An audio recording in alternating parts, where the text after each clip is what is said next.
You're listening to the micro version of the Savage Lovecast. www.savagelovecast.com. If you're stuck in a relationship quandary, or if you're looking for sexual harmony, well, there's nothing you can't ask on the Savage Lovecast. I'm tempted to go off today here on my sex and relationship advice podcast on Trump's joint press conference with Putin in Helsinki yesterday. The presser where Trump attacked the United States and the rule of law while heaping praise on Vladimir Putin the day after the Justice Department released a mountain of evidence and a stack of indictments that really does prove Russia criminally meddled in our election. That was the same presser where Putin took a moment to let us all know that the P-tape is real. And he did that by bringing up the P-tape unprompted and offering a lame non-denial denial about its existence. So yeah, the P-tape, which is kind of a sex and relationship, sex advice kind of thing, the P-tape, and a thing with deep political implications, the P-tape is real. And Trump's performance in Helsinki was so shocking, so treasonous, that even Fox News talking, demagoguing, lying, smearing heads were critical. I could talk about all that, but I don't want to talk about all that, not anymore, because today I want to focus on something positive. I want to open my show by saying, thank you, London. Seriously, thank you to everyone in London who protested last weekend, all 250,000 of you. It was the largest single protest against a foreign leader in London's history, and London's history goes back a bit, a couple of millennia at least. So for a thing to be the biggest version of that thing in London's history, whatever that thing is that we're talking about, that's a really big thing. The people of London recognized Trump for the malignant threat to Western democracy and to simple human decency that he is, and it was a joy to watch. We've been marching and protesting over here for a year and a half while we impatiently wait for those midterm elections to roll around. And the protest in London this weekend, gotta say, it was a real morale booster. And the signs, oh my God, the signs. All in all, you're just another prick with no wall. Your ma was an immigrant, you tangerine roaster. No smelly Trump allowed. Trump, of course, is British slang for an audible fart. Tried to get that off the ground in Savage Love, wrote about it, didn't take, but nice to see it at the protest. Another sign, a bit like Hitler, but his hands are littler. Fuck off, pea-brain.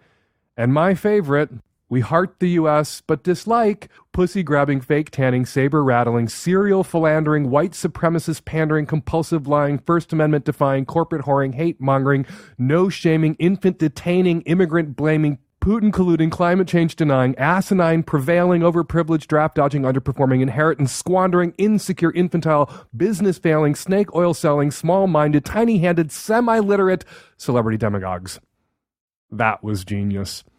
On a personal note, London, I lived in you. I lived in London for a year and change, a long-ass time ago. So long ago that I marched in the streets of London myself to protest the adoption of Section 28, an anti-gay law rammed through Parliament by, this is how long ago it was, Margaret Thatcher's government. I've loved London and smart, funny, no bullshit Londoners ever since. Londoners, like New Yorkers, come from all over the world.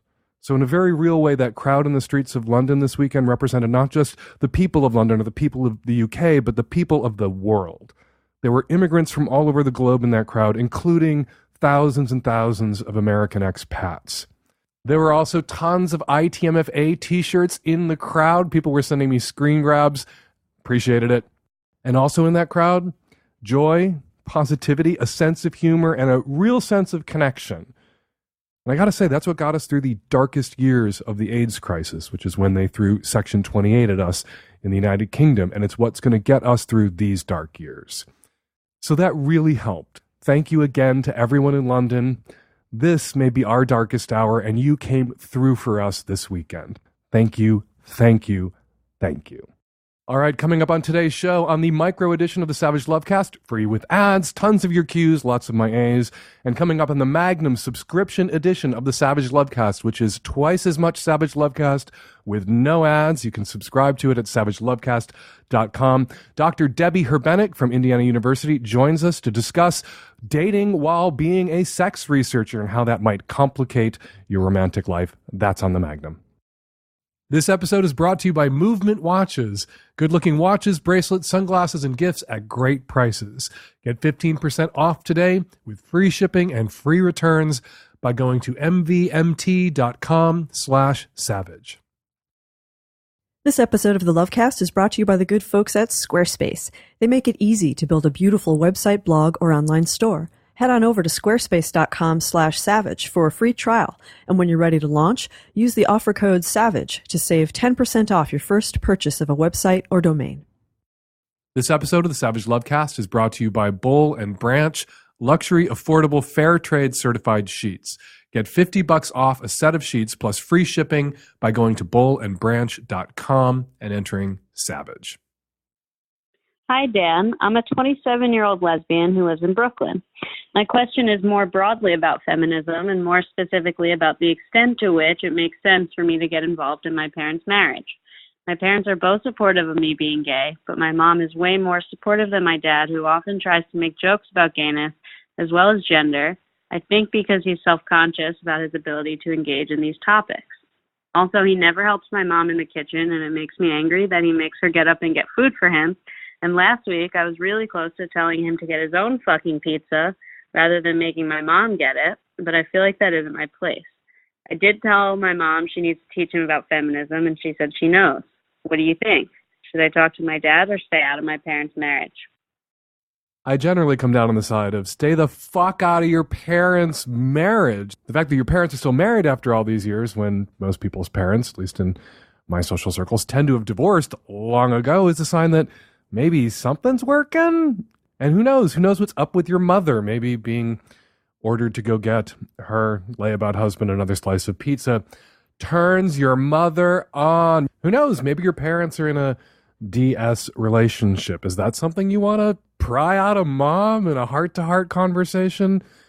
Maybe not. As for your dad, asshole comments about queers, asshole comments about feminism, those sometimes, I have a lot of asshole relatives. I am an asshole relative, and sometimes asshole relatives make jokes or snide remarks or say assholey things to open up the topic for conversation. Those moments when your dad says something assholey, engage with your dad about that assholery. Debate with your dad. And you can do that while at the same time staying the fuck out of your parents' marriage. If you are genuinely concerned that your mother is being abused and badly used when she is ordered to march her ass into the kitchen and bring your dad a pizza or a beer, you can have that convo with mom.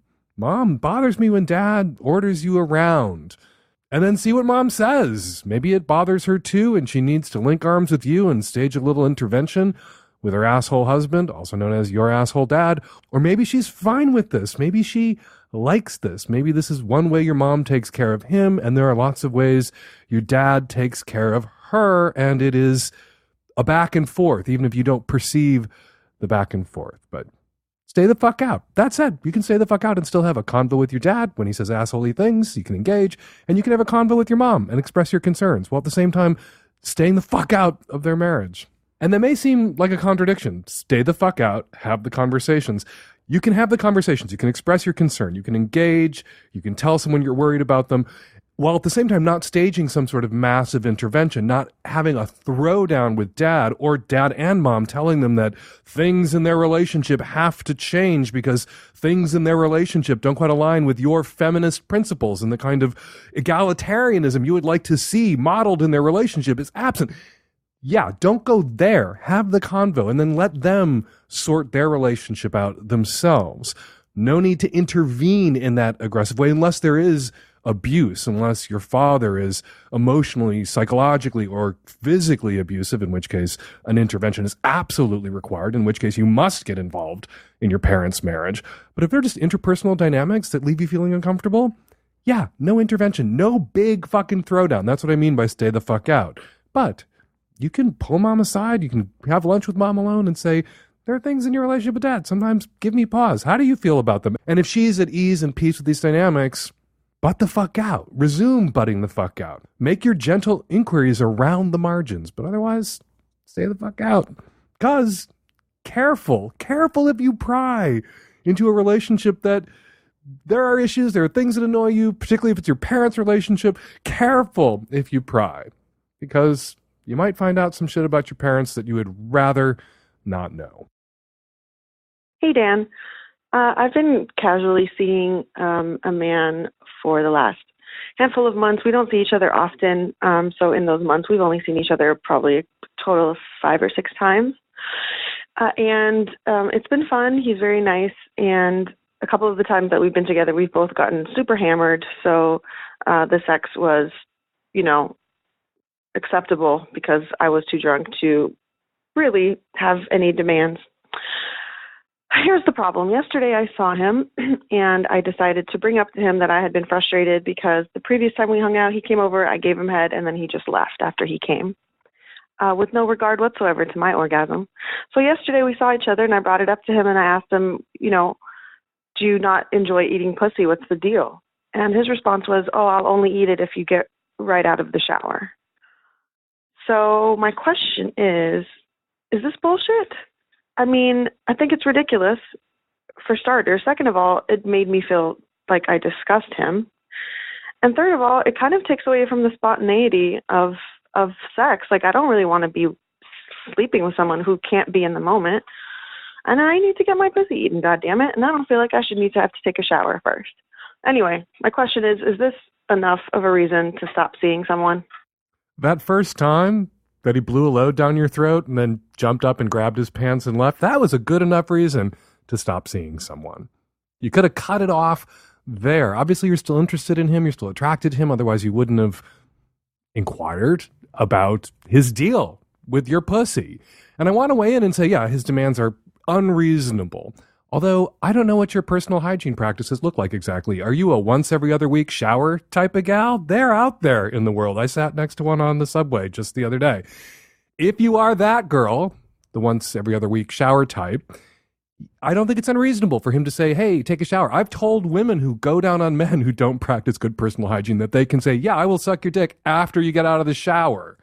Gotten letters from women who the guy they're going down on doesn't practice good personal hygiene, and they can smell the shit stank wafting off his dingleberry-encrusted asshole. And yeah, I think you can send someone to the bathroom to take a shower at that moment, particularly if the leverage, the benefit, the commodified exchange is shower for blowjob. And if you present the same sort of personal hygiene challenges that kind of guy presents to his female partners, I think your male partner is perfectly within rights to say, yeah, I will eat your pussy right after you take your first shower this week. But if you're a daily or every other daily bather, shower, if you do practice good personal hygiene, and this is his response, that you must scrub that thing the instant before I press my face into it, fuck no, don't put up with that. Kick that fucking asshole to the curb. That's bullshit. Asterisk, if you practice good personal hygiene. Double asterisk, if you don't practice good personal hygiene, yeah, go take a shower and then he'll eat your pussy. Hey everybody, I wanted to tell you about Movement Watches, and I have a very special guest here in the studio to help me tell you about Movement Watches. They're stylish, you're stylish. Tell the people who you are. Hey, this is Terry. I am Dan's husband. My husband. That's right. You are my husband. That's right.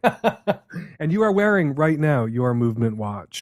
They sent me the Black Link Classic Series watch. I'm a size queen, and so when I picked out my watch, I picked the biggest one they had, and I picked black, so it would go with my leather. And I like metal bands, so I picked out the black metal band that matched the watch, and I love it. And a few years ago, everyone was saying watches were out. People had stopped wearing watches because our phones are our watches, and our computers, and our internet, and our everything. But they're back. I go to a lot of events like the symphony, chamber music, concerts that private concerts that need quiet and you don't need things vibrating or tootling at you. So I don't like to wear a smartwatch when I go to those events. Dark rooms, you can't have your phone out in a dark room. You'll get in trouble.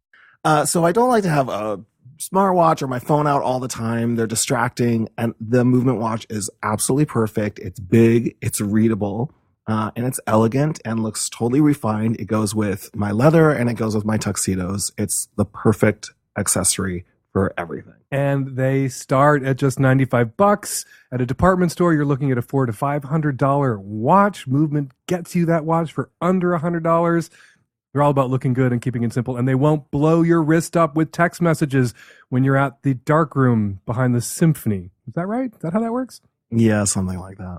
Movement's come a long way from crowd-funded kids working out of a living room, and now it's not just watches. They have collections for both men and women, and they've expanded to sunglasses and fashion-forward bracelets for women. Movement figured out that by selling online, they're able to cut out the middleman and retail markup, providing the best possible price for fashion-forward, fashion-conscious consumers like my husband. With Movement watches, you'll get classic design, quality construction, and styled minimalism. And right now, you'll get how much off? 15% off today. With free shipping and free returns by going to mvmt.com/savage. See why the movement keeps growing. Check out Movement's expanding collection. Again, go to mvmt.com/savage to join the movement. Hi, Dan. I'm a 24-year-old bi-curious cis female living outside of the political dumpster fire of Washington, D.C. My question has to do with dating women, which is something I've never done. I've been the very special guest star in a few threesomes with couples who I just kind of randomly came across on Tinder. I thoroughly enjoyed all of them. But I mean, the vast majority of my sexual experiences overall have definitely been with men. And like I said, the only encounters I've had with women is with their man present. But lately I've been really wondering what it'd be like to have a one-on-one experience with a female, and I'm really digging the idea of not having someone with a penis around kind of orchestrating the whole thing and just, getting that female energy and just one-on-one experience. But I'll admit, part of me getting turned on by this is motivated by loving the idea of telling my male partner about it. And I think that kind of makes me feel like an asshole if I were to pursue a sexual relationship with a lesbian or bisexual female while knowing that part of me is enjoying it so much for heterosexually motivated reasons. To be absolutely clear, I'm very interested in pleasuring a woman and receiving pleasure from a woman, and my satisfaction from that isn't hinging on only the ability to tell my male partner. But I still somehow feel like a poser if I were to try to seduce a woman when my feelings are so purely physical. Of course, I wouldn't mislead anyone. I'd be very, upfront. And I know that, women, lesbian women as well, do, want to have no string attached, physical, purely physical, no romantic feeling sex. But I don't know. I feel like it just kind of would be like I was using them. Also, am I wrong to view myself as primarily heterosexual when I do have such obvious, strong sexual attraction to women? Is this just some bullshit beating around the bush, from calling myself bisexual? I'm just trying to make sense of it and how to go about, being with women, which is what I want in a very basic sense. Just last week, the topic of lopsided, quote unquote, lopsided bisexuality came up in Savage Love, my syndicated sex advice column. There's been a lot of discussion about lopsided bisexuality for years, a necessary and overdue discussion, acknowledgement of the reality of most bisexual people's lived experience of their own bisexuality, which is that it is lopsided. A bisexual person may have a stronger romantic attraction to one sex or the other sex, which kind of flies in the face of a lot of bi-sloganeering in the first 20 years-ish of the LGBT civil rights movement. We fall in love with people, not genitals. Not as it turned out. In the end, there are a lot of bisexual people out there who are what are now known as bisexual heteroromantic. There are also bisexual people out there who are biromantic. They're equally attracted to male or female or anybody else along that gender spectrum partners. And there are bi people who are homoromantic, who are bisexual but primarily attracted romantically to members of their own sex. So you are most likely not a blocked up, not a constipated bisexual. You are most likely bisexual in the way that I think the majority of bisexuals are bisexual. You're attracted to people of both sexes or all points along the gender spectrum, and you are primarily or exclusively romantically attracted. You want to partner with, couple up with men, opposite sex partners.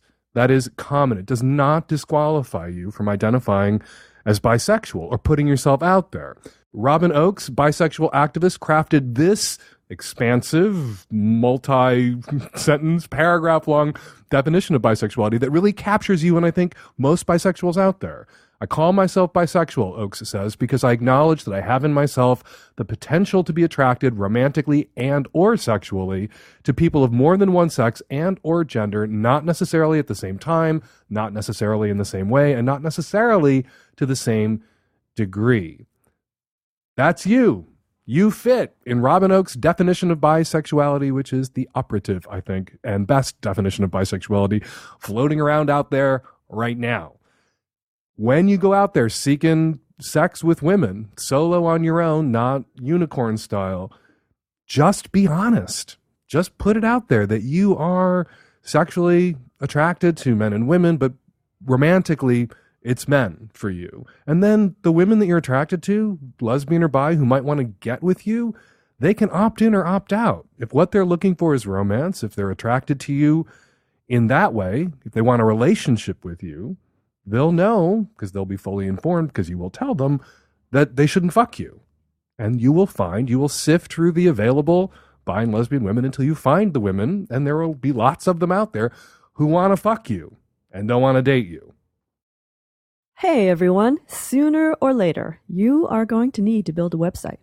And when that day comes, you simply have to use Squarespace. Whether you need a landing page, a beautiful gallery, a professional blog, or an online store, it's all included with your Squarespace website. Creating your site with Squarespace is a simple, intuitive process. Do you run your own business? You can design a great-looking online store with Squarespace's e-commerce templates, all without a single plugin.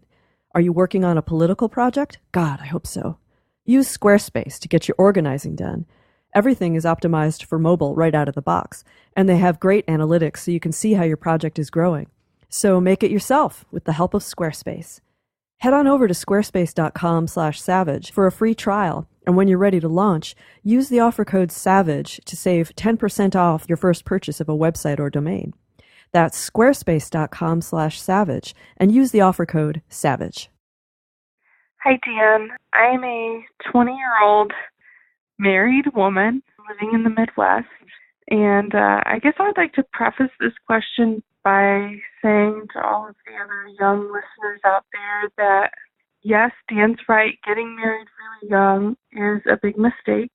Right now, I am getting ready to go through a divorce, and we're kind of at the stage, I'm married to another woman. Her and I are at the stage where we know what's happening. We're kind of transitioning into this friends who live together role. I have a couple of dating apps. And I guess my question is, how do I roll this out to new potential dating partners? I don't really want anything serious for a while. However, getting to know people, do you have any advice for me on how I bring this up? Obviously, it looks like I have really poor judgment, and, I do. But what's the best way to talk about this? It's something I'm kind of becoming ashamed of, and I don't want to regret the time that I've spent with my current wife, but I also want to be able to move forward and be taken seriously.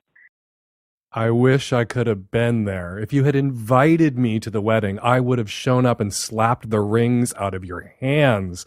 Getting married before you were 20, at 19 or 18, in some states, it is still tragically, in this country, legal for people to get married with their parents' permission at 13. That needs to end. But yeah, oh my God, what a stupid fucking thing to do. I don't say this to shame you, and you're not the only person who's made this mistake, but oh my God. Nobody should get married that young, as you now know. I worry about a lot of young queers out there who can, for the time being, we'll see what happens with the new Supreme Court. For the time being, all these young queers out there who can get married, because we're told when we're young and we're queer, depending on where we live and what our families and faith traditions are like, we're told that we're sick and we're damaged and that our love is not real. And then we come out, and to prove that our love is real, we make premature, showy commitments. Used to be that we could make those premature, showy commitments without having to then go and hire a divorce attorney when that premature, showy commitment came to shit, which often happens. And that is not your shame. Most relationships end, many fail, but most relationships that we're going to be in over the course of our lives are not going to be the relationship we're going to be in until the end of our lives, because we have to cast around and hopefully in the end find somebody who works out for us long term, if long term is what we want. Not everybody wants long term, and for some people, many serially monogamous relationships are what works for them. But yeah, everybody makes a mistake at your age, which is why you don't want to lock a mistake in, a potential mistake at 18. If at 18 you feel like this is the person I want to marry and spend the rest of my life with, and it's true that you're going to spend the rest of your life with this person, they'll still be there when you're 28, and you can marry them then, or when you're 32, and you can marry them then. All right, not to pile on, not to make you feel worse than you already feel. What do you say to people that you date now? You just tell them the fucking truth. When you were young and stupid, you did a young and stupid thing. Everybody, when they're young and stupid, does young and stupid things. No one you tell that to is not going to have young and stupids in their past. Some will have the identical young and stupid in their past. Some people that you meet will have gotten married at 20, at 22, at 23, and you'll bond over that. It'll be something that you have in common. And some people you meet won't have that particular mistake in their young and stupid past, but they will have equally consequential mistakes. They will have made equally consequential mistakes, if not the same mistake. And if you tell someone that you were married and they judge or shame you more than I did earlier, but if you tell someone that you were married and married young and they judge or shame you, fuck that person. That's not somebody you want to be with. That's someone who is looking around in the life of someone that they're dating for things that they can wield as cudgels. If you tell someone something about your past and they pick it up and beat you with it or hold it over your head in the course of the relationship you're in with that person now, get the fuck away from that person. That person is malicious and controlling and kind of emotionally abusive, and you shouldn't want to be with that person. Again, as with so many things that we discuss on this show, you're telling someone one thing about you, and their reaction is going to tell them everything you need to know about them. So don't be embarrassed or ashamed. You made a mistake. Everybody makes mistakes. I'm concerned that young queers are particularly susceptible to making this particular mistake because we want to prove to our parents who told us that queer love isn't real love, that they're wrong. Our love is so strong and so powerful and so real that even though we're only 19, we're getting married. That's how real and strong and powerful it is. Please don't make that mistake. Please wait. If it's foolish for straight people to do it, it's foolish for queer people to do it. And it is a generally acknowledged fact that it is a foolish thing for someone to marry in their teens or 20s. Sometimes it's a foolish thing for someone to marry in their 30s, 40s, 50s, 60s, or 70s. Marriage ain't for everybody. Here at the Savage Lovecast, we want your bed to be inviting because you never know when one of the tech-savvy at-risk youth are going to wind up in it. That's why you should get some beautiful new sheets from Boll and Branch. Everything Boll and Branch makes, from bedding to blankets, is made from pure 100% organic cotton, which means they start out super soft and they get even softer over time. You buy directly from them, so you're essentially paying wholesale prices. Luxury sheets can cost up to $1,000 in the store, but Boll and Branch sheets are only a couple of $100. Everyone who tries Boll and Branch sheets loves them. That's why they have thousands of 5-star reviews, and Forbes, The Wall Street Journal, and Fast Company are all talking about Boll and Branch. Boll and Branch only uses sustainable and responsible methods of sourcing and manufacturing. They donate a portion of every sale to charity to help fight human trafficking while preserving fair prices for consumers. Shipping is free, and you can try them for 30 nights. If you don't love them, send them back for a refund, but I don't think you're going to want to send these sheets back. There's no risk, and there's no reason not to give Boll and Branch a try. To get you started, right now, my listeners get $50 off your first set of sheets at bollandbranch.com using the promo code SAVAGE. That's BOLL and branch.com, promo code SAVAGE. bollandbranch.com, promo code SAVAGE. Hi, Dan. My first job was when I was in high school. I was working at a daycare, so I took care of 4-year-olds. And now it's 13 years later, and I realized one of my new coworkers is one of the little ones I took care of. And now he's a teenager, and he doesn't remember me, but I remember him. So I'm wondering, would it be weird to say to him, hey, by the way, I took care of you when you were 4 years old? Or do you think that might make him uncomfortable and I should just keep it to myself? The answer is obvious, and we'll get to it. Well, we have our questions, though, and you didn't leave a callback number, so we can't call you back and interrogate you. It is the sense of the tech-savvy at-risk youth Senate that there's something up. Because why are you calling a sex podcast, a sex and relationship advice show about this boy if you don't have sex and relationships on your mind. Why are you calling? Why are you calling us? Why aren't you calling Prudy? Why aren't you calling Carolyn Hex? Why aren't you writing to Ask Amy or Dear Abby? Why me? And the sense of the tech-savvy at-risk youth Senate is that you want to fuck this kid. I don't ascribe to that, actually. I dissent from the sense of the Senate. I think you just called me out of habit.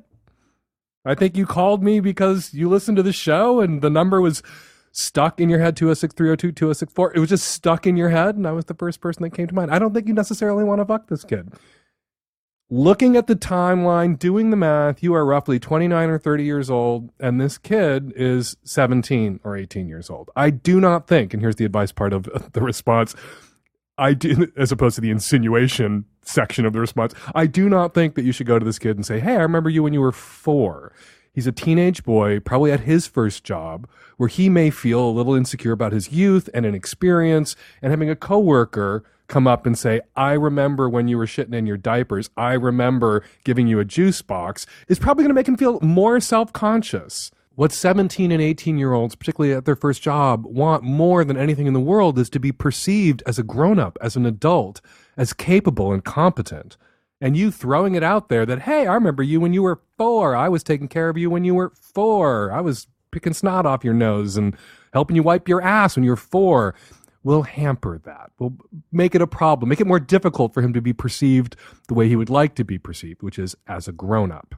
So at least for now, shut the fuck up. Keep it to yourself. Don't tell him. Don't remind him that he was 4 years old. Don't turn him into a 4-year-old in the eyes of your colleagues and his coworkers by blurting this out in a staff room full of people or joking about it. Let him be the adult that he is for a while. Let him establish himself in this workplace. And if you begin to have a friendly relationship, then you can roll it out. You can say, hey, I didn't bring this up earlier because you were new and I didn't want you to be self-conscious, but that convo is at least 6 months away. And if you want to fuck this guy, what's the vote of the tech-savvy at-risk youth? Let's look around the room. Don't fuck this guy. Don't fuck this guy. Everybody says don't fuck this guy. Would be weird to fuck somebody you took care of when you were 4. That would be super weird. So don't fuck this guy. If that's why you called me. I don't think that's why you called me. I think you called me because the number was stuck in your head. The tech-savvy at-risk youth, on the other hand, they have filthy fucking perverted minds. Hi, I have a question. I've been married for 20 years. My wife and I are in our late 40s. We've gone through some dry spells of sex. I definitely have a higher libido. We've gone as long as 2 years without sex. Things got a little stale, and we decided to maybe open the marriage up a little bit. She met a guy at work that she was having a fling with, and that ended after about 6 months, and now she's met a second guy, and I love hearing about her, and I think it's pretty hot, and we have good sex afterwards. But my question is, I'm starting to feel a little left out. She says I should go meet someone myself, but I'm not sure how to go about it. I don't know if I trust websites with all hacking. We live in a very small town. We have school-aged children. I'm afraid of somebody finding out and getting out. I'm just not sure what I should do. If your wife's fucking coworkers, dudes at work in your small town, odds are everybody already knows. 6-month affair with a coworker, not usually a secret that keeps. But I can understand why you're worried about putting yourself out there, particularly in a small town where people are judgy. And there have been documented cases of workplace discrimination against people in open relationships, particularly straight people in open relationships. Even instances where people have lost their kids to exes in custody disputes because the new relationship that mom or dad was in was an open one. So your caution and your concern, justifiable. But I wonder if the cow that you're worried about hasn't already wandered out of the barn, that people knowing in your small town if your wife was fucking somebody she works with for 6 long months. All right, I get in trouble when this topic comes up because this is a fact of open relationships, opposite sex couples division, where it's very easy for the woman to line up dick, and it's a lot harder for the dude to find women who will sleep with a married man. Finding men who sleep with married women, not hard. Finding women who sleep with married men, considerably more difficult. And it can cause a lot of stress and friction in the relationship. It can put a strain on the relationship. If the wife is banging away with lots of other dudes and the husband, although banging the wife more often now, and you two are having better and more exciting sex now, so congratulations, it's one of the fringe benefits often of opening a relationship.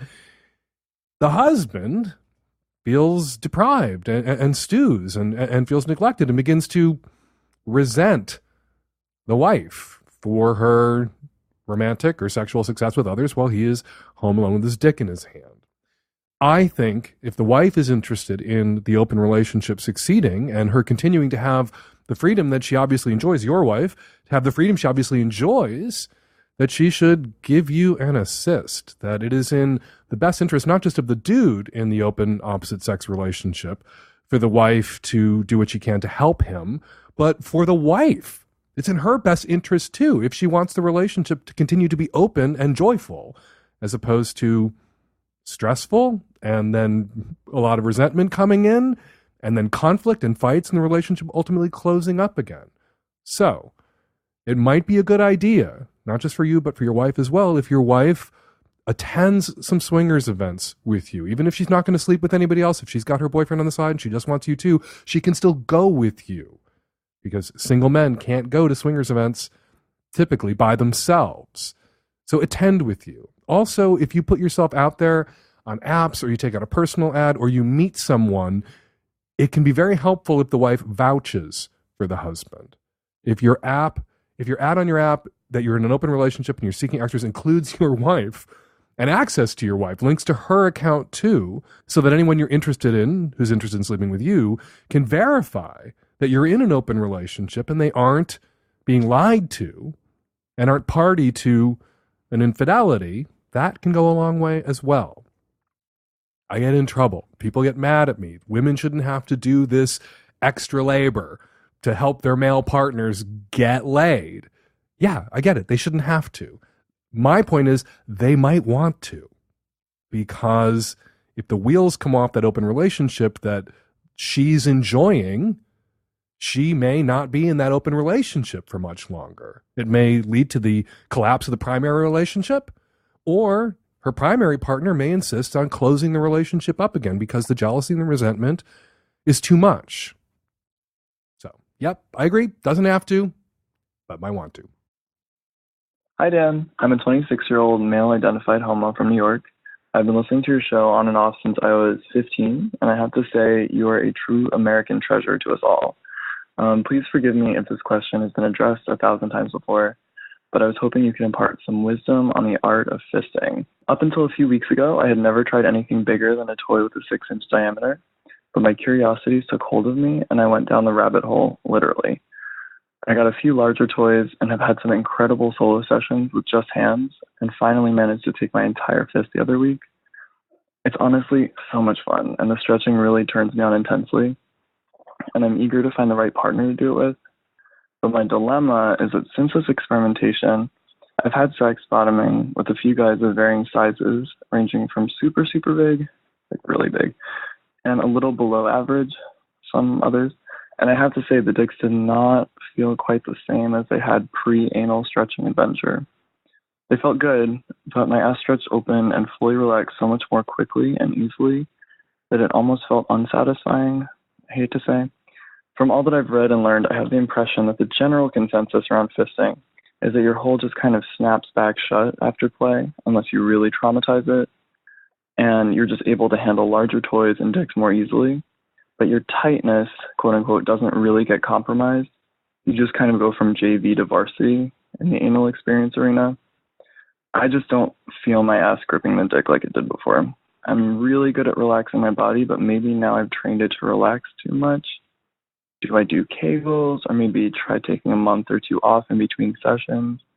Something about going varsity really scares me, but I honestly cannot stop. Yours truly, concerned reaming enthusiast. In response to a question about fisting from a young gay man, roughly your same age, in my column, I quoted Dr. Peter Shallett, who said there is a misconception that these activities, we're talking about fisting, can cause damage by stretching or tearing the tissue, when actually the anus is very elastic, and much of the, quote, permission to enter actually involves intentional relaxation of the muscles by the bottom and not force applied by the top. So what I think that you've done, the corner you've turned is not you're so permanently stretched out that you can't enjoy dick. You say that you're a very relaxed person. You're able to relax and open up for the giant toys and your own fist and maybe somebody else's fist down the road. And what you're doing now when you bottom, when you have anal sex, is you are opening up in the same way.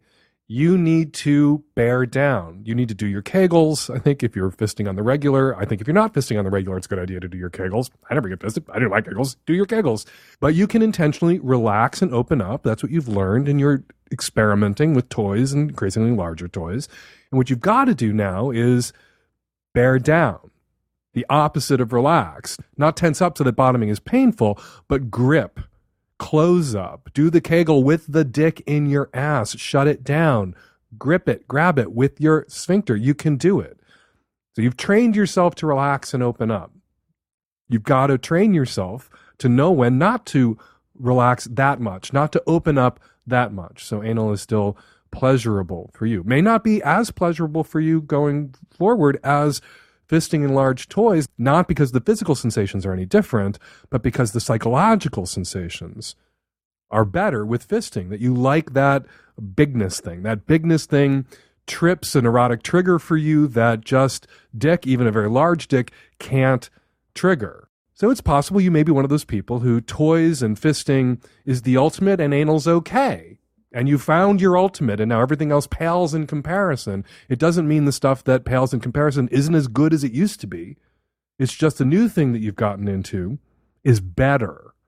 You can still enjoy the good and the stuff you were into previously. And finally, wrestling here with you're describing yourself as literally having gone down the rabbit hole when what happened was no rabbits were involved, no rabbit holes were involved, the holes of no rabbits were violated. You literally stuffed some giant things up your hole, which in no way compares. It comports with that thing you said literally happened with you and a rabbit hole, unless you were getting fisted by the Mad Hatter. Hey, Dan. I'm a 52-year-old cisgendered gay male.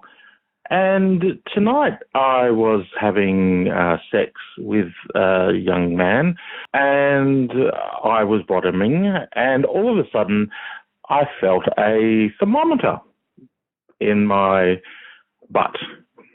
I asked him what the thermometer was for, and he basically said, "Oh, taking your temperature," and it was like, okay, this is kind of strange. And I asked him why. And he said he just wanted to know that my butt was the right temperature for sex. I've never heard of this before. Is this really a thing? Why would someone want to take my butt temperature? Not too sure. My hunch is that he has a medical fetish.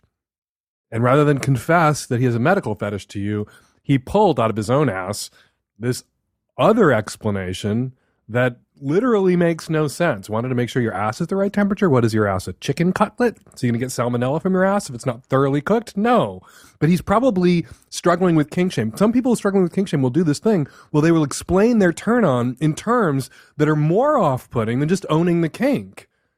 Why are you interested in this? Well, because blah, blah, blah, blah. And what'll come out of their mouths is some alternate explanation that makes no sense, is ridiculous on its face, and is more off-putting and more disconcerting than just owning the kink. That said, he shouldn't have busted a thermometer out on you without prior negotiation. That is not a move you pull on someone. You don't transition to a medical scene or medical play. You don't pull a speculum out and stuff it in someone, or a thermometer, without some conversation about your sexual interests and your kinks.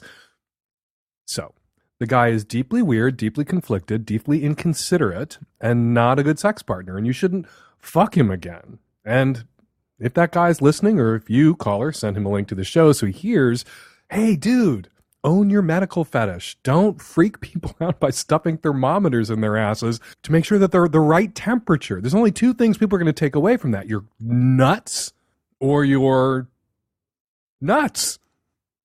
Tell them the truth. Medical play and a thermometer in the butt kind of turns you on. You hope they don't mind. Would they be okay with you taking their temperature? If you're charming and upbeat and funny about it, and solicitous of their kinks and their turn-ons, and concerned with their comfort and their consent, they'll react positively. More positively than they will react if you just surprise them with a thermometer or a speculum or an enema hose in their butt. Hi, Dan. I'm a 27-year-old transgender man from Massachusetts, and I was just listening to episode 611 from today when you were responding to the woman who had questions for her transgender friend couple. I thought the way you answered it was really great, and that a lot of trans people don't want to be put on the Trans 101 education program, but this couple clearly felt comfortable trusting her and her family. And sometimes I think, especially when someone's living stealth, not telling many people that they are trans, it's really a huge relief to find an ally and to feel comfortable coming out to them. And then sometimes it can even be kind of exciting to get those questions that someone hasn't necessarily been asked in a while, and especially in the appropriate way that she seems to be going about it. So I just wanted to say thank you for responding to that caller, because I think that she's starting a beautiful friendship with a nice, lovely couple. Just a wonderful thing in today's world. Hi, this is a message in response to the Australian gentleman caller on episode 611 who found his cousin's girlfriend on Tinder. I agree with what you said, Dan, about, they could be in an open relationship, but here's another tidbit. I have been personally in a very happy relationship for almost 4 years now, and I only recently discovered that my personal Tinder app and my OkCupid account are still open. I just forgot. So, yeah, dude, don't even worry about it. Maybe she forgot to delete her Tinder app. Don't butt into their business. Hi, Dan. This is the married woman from the Magnum 610 who was wondering whether she should tell her husband about her crush on this younger guy because she was running out of funny stories to tell him. You told me to just go ahead and tell him, and I was really still too afraid because I just didn't know how he was going to take it. I didn't want it to change the way he felt about me, and I just decided I was going to just get over it. But he made it really easy for me. He tied me up and spanked me and told me to tell him who I was fantasizing about. I don't know how he knew. Maybe he listens to the Magnum. I thought I disguised my voice really well, but maybe not. But I told him, and then he fucked the shit out of me. And afterwards, he told me he thought I should fuck this guy. And I still don't think I'm going to because, again, I like his girlfriend and, I don't want to be party to anything that's not ethical. But we ended up having a really wonderful conversation, a really honest one about the possibility of opening up our marriage for real. And now I'm kind of keeping my eye out for somebody, some hot young guy who it would be appropriate for me to fuck who does not have a girlfriend. So thank you. And thanks to my husband, if you are listening to this, honey. That was fucking awesome. Oh my God, what a great way to end this week's show. Thank you for calling in to share that update. And we are going to leave it there. 206-302-2064 is the number here at the Savage Lovecast. If you'd like to record a question or a comment for a future show, give us a buzz, 206-302-2064. The deadline for submitting films to Hump, my dirty little porn film festival that tours the country, is coming up in September. Go to humpfilmfest.com and click on Submit for information about submitting your film to Hump. There's thousands of dollars worth of prizes awarded by Hump audiences, including a $10,000 Best in Show award for the top filmmaker. And all the films that go out on tour, each filmmaker gets a percentage of every single ticket sold. So please think about entering Hump. Again, go to humpfilmfest.com and click on Submit for all the info that you'll need. Listen to me on Blabbermouth, the Strangers Politics podcast, every week with host Eli Sanders, Rich Smith, Katie Herzog. We're all there each week talking about what the fuck is going on. Follow me on Twitter at FakeDanSavage. Follow Dr. Debbie Herbenek on Twitter at Debbie Herbenek. The Savage Lovecast is produced every week by Nancy Hartunian and me and the tech-savvy at-risk youth and Nancy. We'll all be back at you next week with another installment of the Savage Lovecast. Thanks for downloading.